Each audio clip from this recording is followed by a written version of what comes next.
was like, wow, okay, this is not the space for me. I'm trying to like find truths and connect with like deeper ontological ideas. Like, this is not doing it for me. So naturally, I left Christianity and I started trying to find like the truth, the right path. Where is it? You know, there's so many different paths to choose from. And I don't think the most important thing is finding that exact path. I think that for me, what I realized was going down the new age paths and all these obviously paths that are antithetical to religion. Those were not the paths that were actually like purifying me and developing Interesting. me spiritually. Um, and so that was kind of the realization that I had recently, very recently, where I was like, um, here I am, trying to dissolve these egoic traits within an egoic spiritual path, like new age stuff. Mm. Typically, it's very hedonistic, right? Not always, but a lot of the times it is.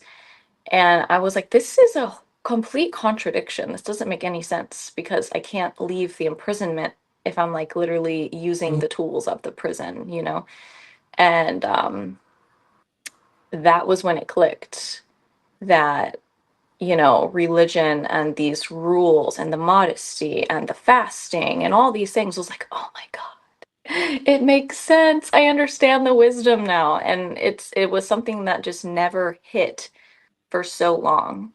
And I think obviously a lot of that is, Western conditioning, it's hyper individualism, it's lacking discipline.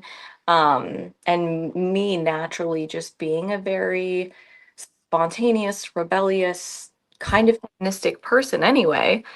I've always had the idea that, religion is evil and it's just this construct to imprison people and do this and that it's just oppression.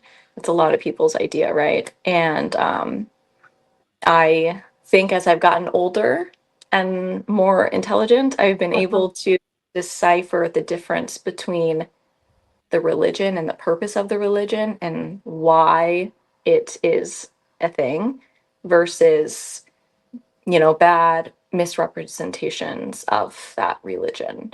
And like bad people exist in every religion, in every path, in every culture, wherever you go, there'll always be just bad people in general. And I think I had the tendency to throw the baby out with the bathwater with everything. Mhm.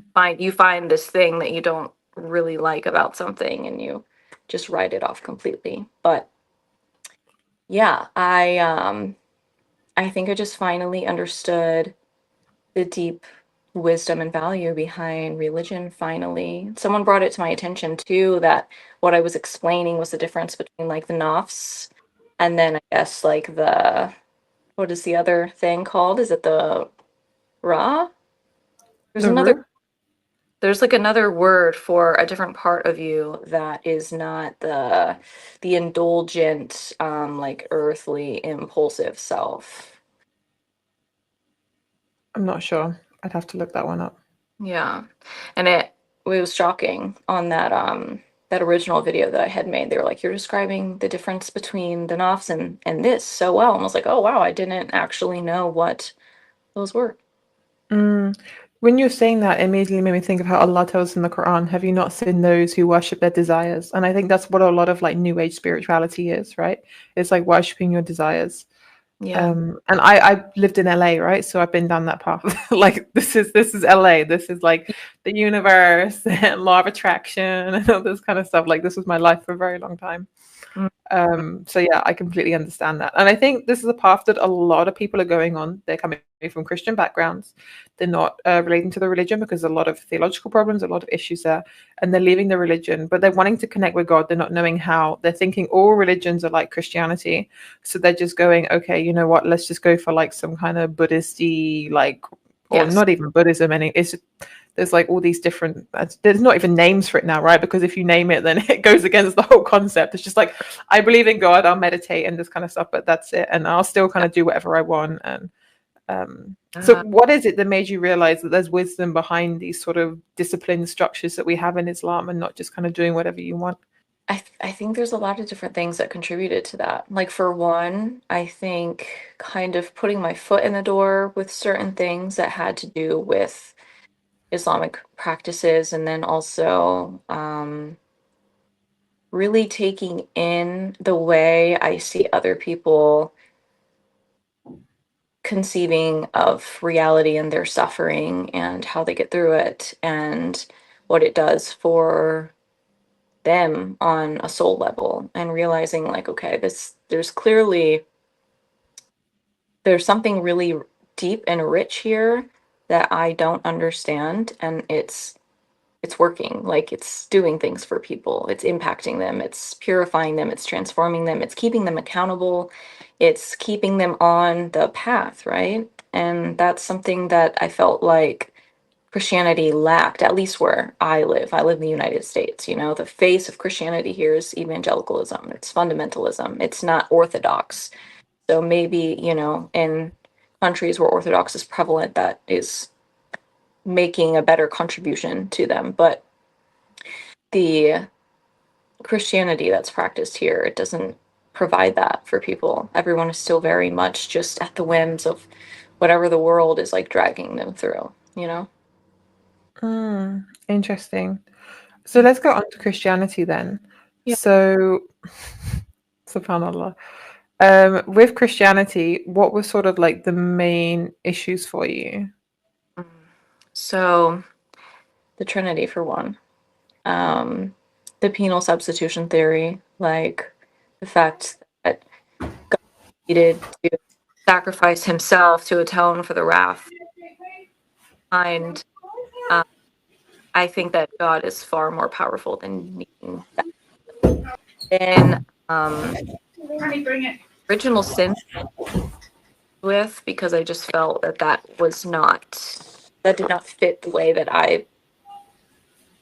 I intuitively felt about humankind. And so those three things I really struggled with, and that alone set me apart from mainstream Christianity. I was labeled because I was still like trying to assert myself into Christianity with not it, because obviously those things align with Islam and so many other things too that my beliefs align with. But I was like, well, I do believe that the Quran is a holy book, and I do believe it has been unaltered. I do believe the Bible has been altered.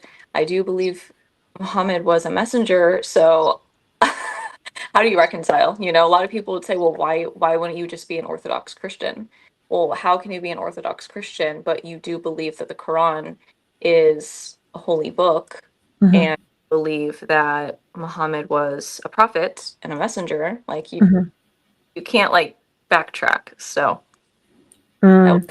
You know what? I've heard a lot of Christians say to me, I had a lot of these sort of conversations, and they say, you know what? I think Muhammad was a messenger, peace be upon him, but Jesus was God. I'm like, okay, you're like so close. You're so that's close right now. a prediction, but okay. So close, subhanAllah. And yeah, I think when you're comparing Christianity, okay, when you're comparing to the Bible to the Quran, obviously there's a lot of difference in terms of the way the Quran has been preserved, Mm. and the Bible hasn't been preserved. There's a lot of issues in terms of manuscripts. There were the earliest manuscripts, the earliest full manuscripts we have are 400 years after the death, according to Christian tradition, of Jesus. Obviously, we don't believe that he died.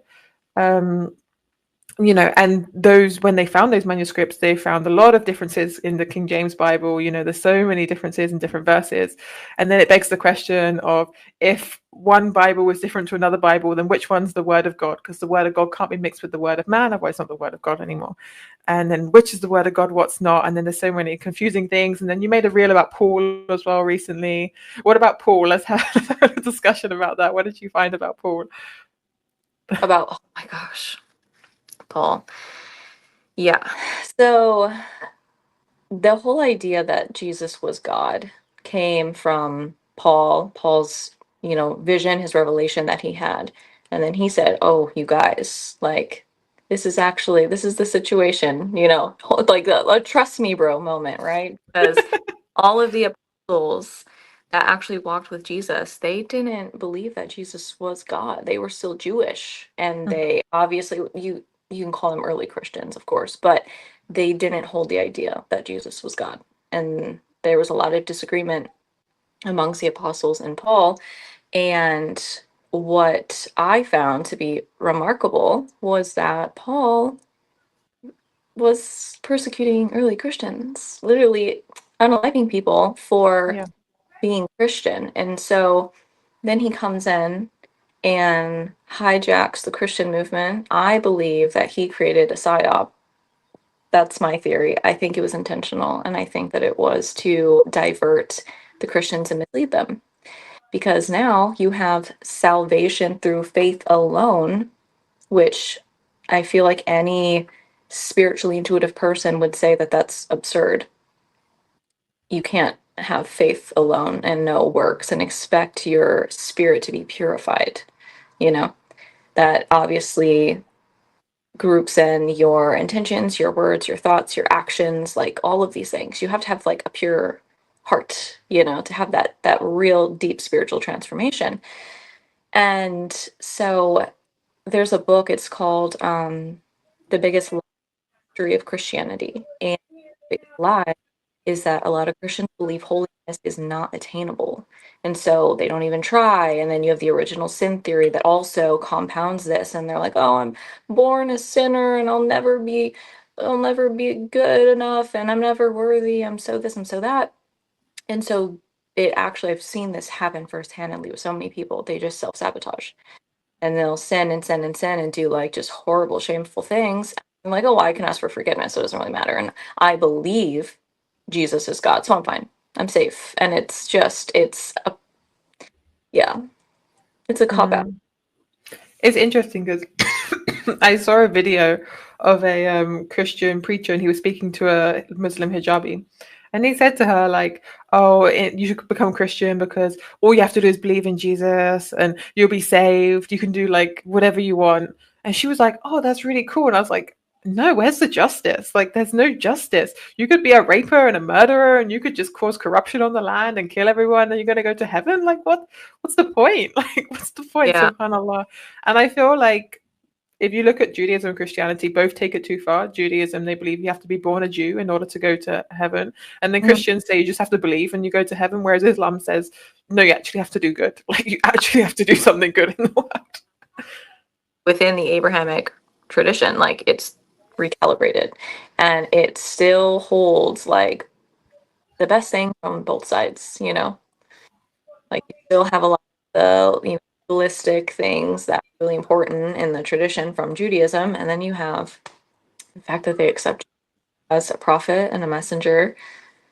Yeah. Like, SubhanAllah. And what you said about Paul as well is so interesting because, again, these are the journeys that I went through before I became a Muslim. And looking into Paul and the fact that he didn't meet Jesus, the fact that he had these dreams, and he kind of like there was a story right where he fell off a donkey and he like hit his head, and then he had all these dreams. See, in modern day time, people would just be like, "Okay, no, that's you're crazy," like, yeah. but for some reason, it was all like preserved. And then Yeah. even if you look at the Gospels, like nobody actually knows who these people were. So Yeah. they were all anonymous writers until names were given, but we don't actually know who those people were. Again, these are people that um, didn't even meet Jesus.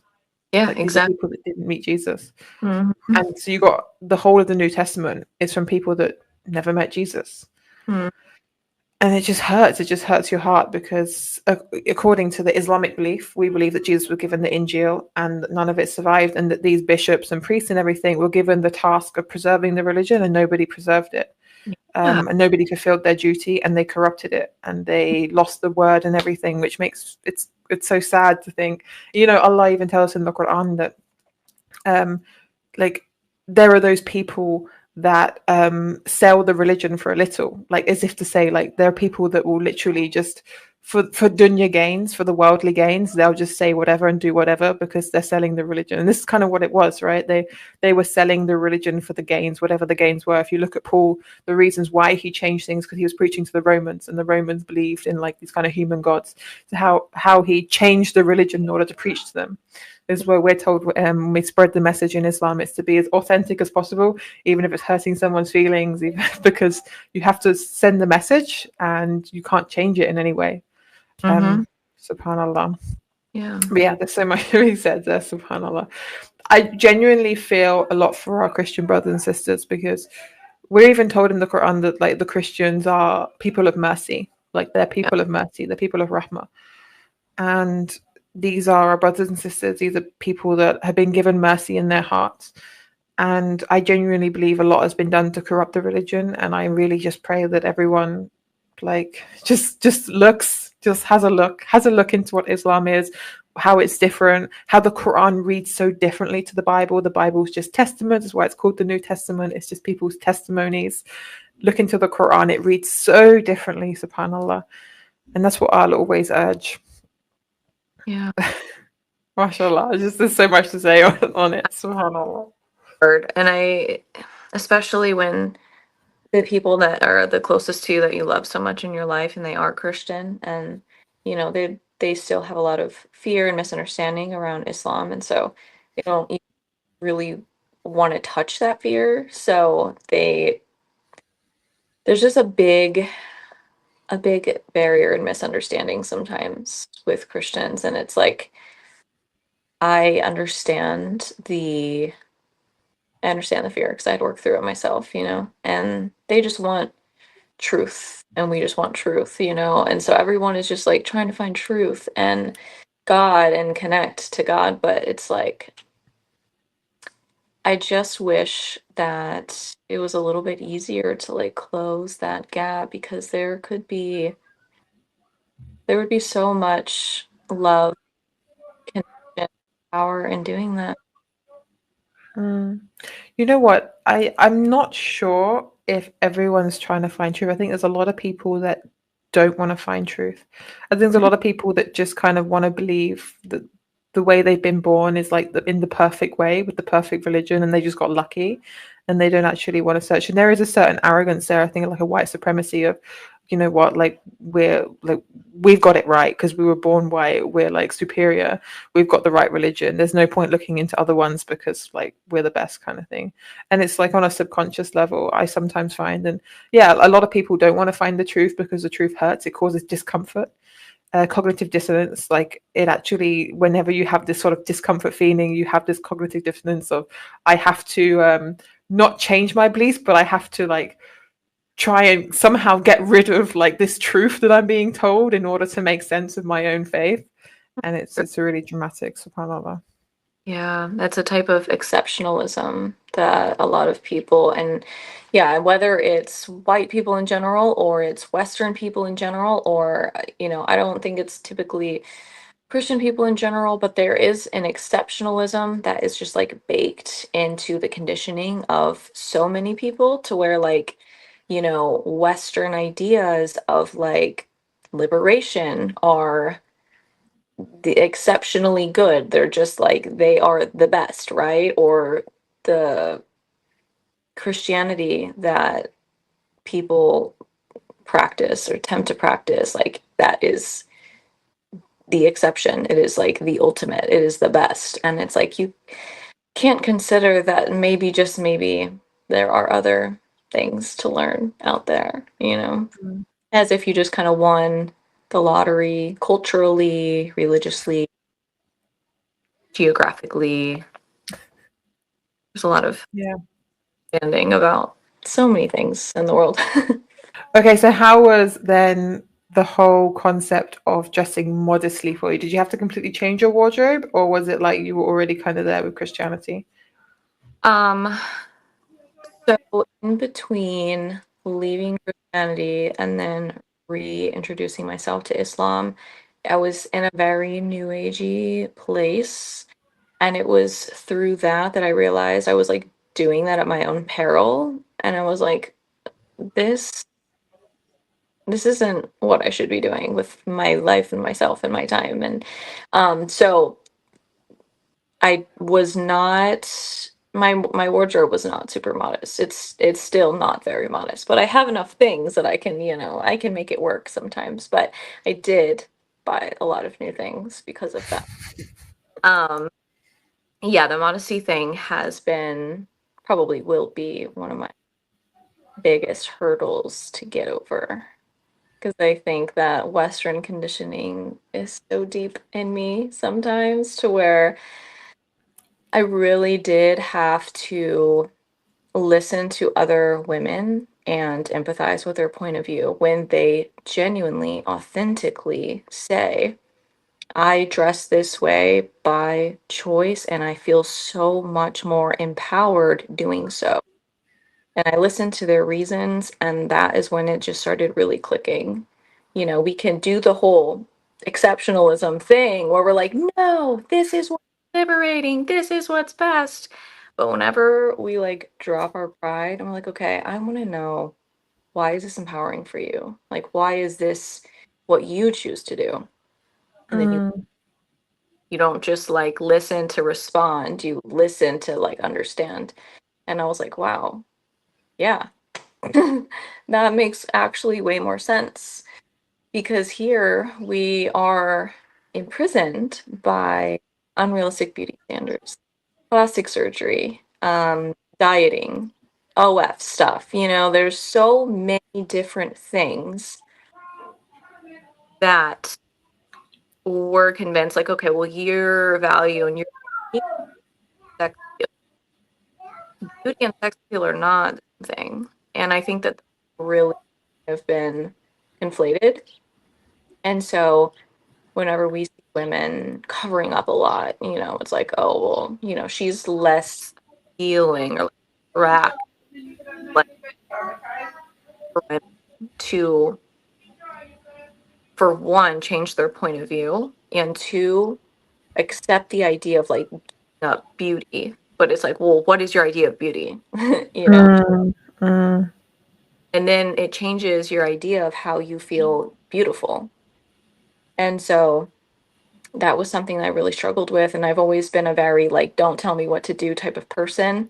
And so learning about a religion where, there are obligations. And so that was something where I was like, okay, it has to be a choice. So I'm gonna like really listen on why and how these people are doing these things. Why is it working for them? Why do they feel so happy and stable and strong and connected to God? Like, what is, So that was a whole part of it where I do believe that part of the point of denying yourself and denying these like animal impulses of like mm, wanting to feel and look super sexy and all of this all the time, and enjoying like subtleties in certain types of attention, and it's like that is part of the problem on so many levels. Like there's so many layers to that as to why it's an issue. The over sexualization of culture in general, like sex sells everything here. So it's a toxic poison. The porn is the biggest in the world. So, and it's just like that foot in the door is what leads to all these other things. It's mhm, no very fast because, humans lack impulse. mhm. So it used to be in history, like the noble women used to cover up, and now it's kind of like it's gone like really the opposite direction. And I think the statistics show that it's not working for us. Statistics show that depression's going up, suicide's going up. This kind of lifestyle we're living isn't working for us. Now, obviously, it could be lots of different things, but I do genuinely believe that this over sexualization of women is causing women a lot of problems in terms of exactly what you mentioned, in terms of obsessing over beauty, plastic surgery, all this kind of stuff. And you mentioned in one of your reels about how the feminists will like really glorify like these kind of OnlyFans people, and it's so true because it's like in order to show that you're like so accepting, you're gonna like glorify these people, but at the end of the day, like they're really damaging themselves. And Mm, we should be, if we like really care for our sisters, we should try and give them sincere advice and not just be like, yeah, you go girl, like you just do no. you just do that thing. Like we should be like, okay, let's bring a little bit of respect back to ourselves. Because I know genuinely the way I used to dress, it wasn't it wasn't it didn't make me feel good. It made Mhm. me think I would feel good. I'd be like, okay, yeah, I'm getting all this attention, but I was always uncomfortable, like kind of pulling things down, like kind of Always yeah, aware body and like what how things look and you're like because you're yeah. vulnerable, like that's a natural response, like Hmm. you are fully aware that a lot of your skin is showing, and it's just it brings so much self-awareness to your body rather Hmm. than like reality in the present moment and what's really going on. Exactly. It takes you away from yourself. And also, there's this kind of thing where you would dress this. I mean, I personally would dress this way. And then you're not able to pick the attention you get, right? So the women that kind of dress this way because they want to get the attention of the man they find attractive. But 9 times out of 10, you're not getting the attention of the man you find attractive. And it's just like random old men. And they're like looking at you and doing things. And then I see these reels all the time of people being like, oh my god, this guy was looking at me and this guy like looked at my bum and all this kind of stuff. And I'm like, you can't, if you're going to dress the same way, you can't choose your attention. You Mm. can't choose who's going to look at you and who's not. And it does create a lot of issues inside. Like every woman will feel icky if some old uncle is like looking at them in that way. And it's like everyone wants to just blame the guy, well just don't look, well just don't look, and it's like Yeah. how many times have I heard a woman say like, "Oh my gosh, like I'm checking her out because she looks so good," or like it's literally just in humans, not just men. You Yeah. see on the street and they're not wearing a lot of clothes, or maybe they have a really nice figure and they're showing it off, or maybe they don't have a nice figure but they're showing it off. You're gonna look. Like Hmm. that's what humans do. Even if it's on accident and you immediately look away, like you glance and you're like, "Oh, okay." Or maybe you don't look away and you are someone that's just like taking it in visually. You don't get to decide who does it and who doesn't. Yeah. So just maybe don't show yourself if you don't want that to happen. Yeah. And people don't like that when we say that, when we say like, don't show yourself if you don't want that. People say, no, no, no, the guys have to, the old men are not allowed to look. The ugly guys are not allowed to, the fat guys are not allowed to look. And it's Exactly. like, okay, because they have to then go against their biology. Yeah. And subhanallah, I heard this story from a sister, and she was on a bus, and this non-Muslim was like, why are you wearing hijab to her? And she turned around and she said to her, so your husband doesn't look at my beauty. And I was like, you know what, we're kind of doing each other a service as well in a way, because I know personally, like before I became Muslim and stuff, um like you don't want your husband looking at like girls' bums, girls' cleavages, things like that. You just don't want it. But Mm. a lot of the time when you go out on the street, like you just can't stop it from happening. Because even if you're just looking at the shop over there and then a girl walks past and you see her bum, like you can't help it. Like I can't help it, it just happens, right? I'm not looking for it. It's come in my line of vision. And yeah, a lot of men have to face this. Like it's a form of like sexual abuse in a way, because like I don't, like he doesn't want to see that. A Muslim men, we're talking about Muslim men don't want to see that, but they're literally just living their everyday life, and they have to constantly just be like just look at the floor. If they don't want to see it, like you're forcing them to see things they don't want to see as practicing Muslim men. It's so accurate. And I mean, that's even how I feel. If I'm out somewhere and it is usually women that dress super sexy, obviously, because men are just, wearing whatever. But women really try to like, dress themselves up with clothes, which I understand because I love to do the thing. But yeah, it is like very distracting, like just as a person, seeing a person like in very little clothing, what happens, you can't help but like, oh, and it's like there's so many like issues with society and like cheating and lustful thoughts and porn addiction if we just like desexualized our culture just even Mhm. a little bit, and I don't think people are entirely aware of how many issues do come our culture being so hedonistic in general. There's so many Mhm. horrible things. would be way happier. And I think as well, going back to what you're saying about the nafs as well, like this kind of like dressing in this kind of ways in order to get attention is not coming from a like it's not coming from a good place, it's coming from a place of ego. Like it's coming from a place, it's not Yeah, coming from like a sort of pure place. It's very ego based. Um, and you know what? I realized this recently in our religion is that we don't say that women have to completely get rid of their beauty. What we say is that that beauty should be put into places where it's loved and appreciated, not with random people. So that beauty is put into your husband, someone who Islamically should love and appreciate and look after you. Not somebody who's just going to abuse you, look at you, not care about you, whatever. So we do say like you're allowed to wear those things, you're allowed to have that beauty. You know what? It's good to be beautiful. It's good to have those things, but you put it in a good place. You don't just put it in the streets where people are going to abuse you. exactly. Yeah, and I think that that's something that a lot of people don't understand too about modesty is, obviously online they will see people dressing modest because thousands of people are going to see it, right? But when you're just at home with your family or with your girlfriends, like it's not like you're going to sleep with a hijab on, you know? Yeah, that's why when you said you hadn't like got rid of your wardrobe yet, I was like, don't. You know what? I made the mistake when I first became Muslim. I completely got rid of my wardrobe, thinking that I was just going to be like in a bias all the time. But you forget that when you get married, like you still have the same life as before. Just you don't have it in the streets.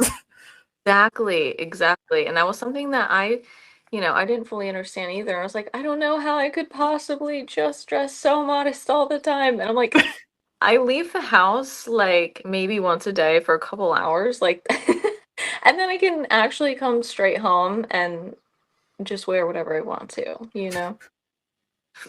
Mashallah. Mhm. Yeah, it's so true. Yeah, people think we hijab in the shower. Yes.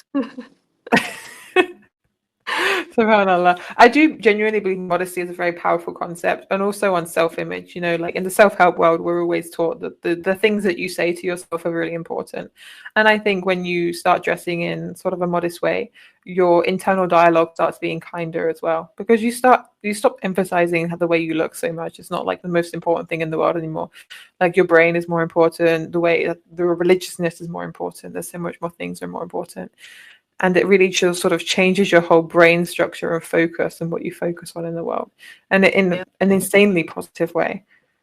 Yeah, it's definitely changed my internal monologue about myself, like you said, where it feels like I am taking the control back of how other people's can perceive me, how much of them they have access, or how much of me they have access to. So there's less to even make a judgment on, really, which I have already told you that it's an area where I still have some struggle, but if I'm wearing something like this, mostly the only thing that has access to seeing is my face. And so it's just completely different versus wearing something very revealing where I know, obviously, subconsciously, that other people are perceiving a large part of my body. And it does something to the way that your cognition works. 100%. I completely agree there. And it's a journey. It's always a journey, and you're still like quite a new Muslim, mashallah. But it's a journey, and it takes a while. And like you said before, the conditioning it's really deep. And I've been Muslim for 5 years, but I'm still finding things in myself where I'm like, oh, you know what, this is not actually the correct way of thinking, or this something's been conditioned inside of me. These are all things that I like constantly find constantly because of liberalism, feminism, just everything, even like anti-Islamic biases. These things you're always finding inside of yourself, and it takes a long time to like weed it out. Yeah. Yeah. Yeah. So don't blame yourself. Don't blame yourself for anything, and it's a journey. That's like my main advice. What was your final straw to actually deciding Islam is the truth and taking your shahada? I don't know exactly what it was. I remember that there was a really powerful series of small events during Ramadan, and I didn't actually know that it was Ramadan yet whenever I started talking about all of this stuff again. And it was just so interesting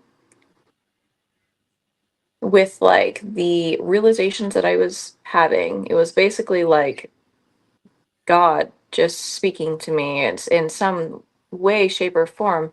I kept having these realizations, and they were really powerful and impactful, and just kept shifting my like spiritual paradigm more and more and more. I would make a video about it, I would talk about it, and I would get a ton of Muslims saying, "Oh my gosh, you know, this verse in the Quran says this." And it just kept aligning with all of these things that I was just all of a sudden knowing without reading about it. Or they would say, "Oh, this is exactly aligning with like this part of Islam, some doctrine that I didn't know about." Wow.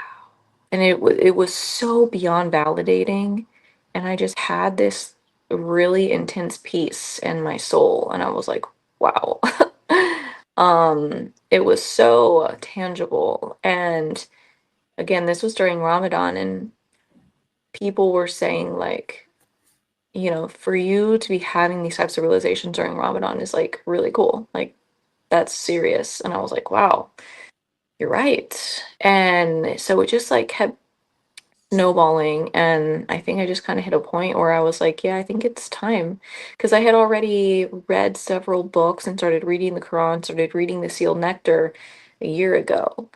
And I don't really remember exactly what happened with that kind of like fizzling out, but there wasn't like this heart change yet. It was just Mhm. full, and you know, I was deconstructing things, and it definitely changed me. It impacted me, but there wasn't that like really intense like shift yet. And Mhm. happened with Ramadan. So it was kind of like the the final go at what I think I needed to propel me into being like, okay, this is time. Like this is it, you know. And so that was when I decided I would say Shahada. MashaAllah. You know, there's Islam in the brain, there's Islam in the heart. I think you can understand Islam as a logical argument, but doesn't necessarily mean it goes down to your heart. And yeah, there's a it takes that big shift to get it to your heart, and it does take some kind of experience. Like I think what you mentioned to really be like, okay, now it's sort of in my heart now, subhanallah.